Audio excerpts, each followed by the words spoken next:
3 نومبر عمران خان پر حملے کے 4 مناظر ایک فریم میں۔ امام البھگوڑا اسد عمر بھگوڑوں کے امام کی وجہ تسمیہ۔ منظر نمبر 1 یہ ہے کہ عمران خان گولی لگنے کے باوجود کھڑے مسکرا رہے ہیں اور کارکنان کو حوصلہ دے رہے ہیں۔ یہ ہم بات کر رہے ہیں وزیر آباد حملے کی۔ وہاں پر کچھ پاکستان تحریک انصاف کے ورکرز جب عمران خان کو گولی لگی تو اسد عمر صاحب کو روک رہے ہیں کہ عمران خان کو گولی لگ گئی ہے، لیکن اسد عمر نے کسی کی نہ سنی اور بھاگتے ہوئے اپنی گاڑی میں جا کر بیٹھ گئے اور وہاں سے نکل لیے۔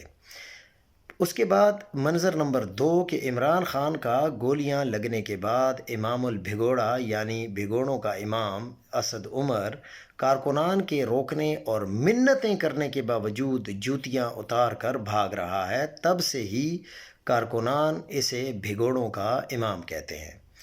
منظر نمبر 3 فواد چوہدری کی آنکھوں میں اپنے لیڈر کے لیے آنسو تھے اور وہ کھڑے رو رہے تھے۔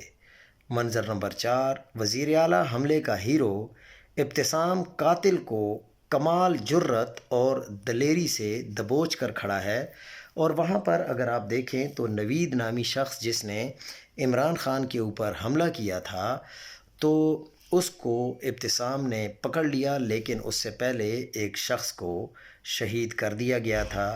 اور لیکن بات یہ ہے کہ کاش 30 اگست 2014 دھرنے پر فائرنگ اور تاریخی شیلنگ جب 2 کارکنان شہید بھی ہوئے تھے، اس رات کے وقت بھی اس اسد عمر کے بھاگنے کے مناظر بھی ریکارڈ ہوئے ہوتے، تب بھی یہ اسی سپیڈ سے جوتیاں اتار کر بھاگا تھا جس سپیڈ سے یہ اس میں بھاگا ہے وزیر آباد کے جو حملہ ہوا ہے اس میں۔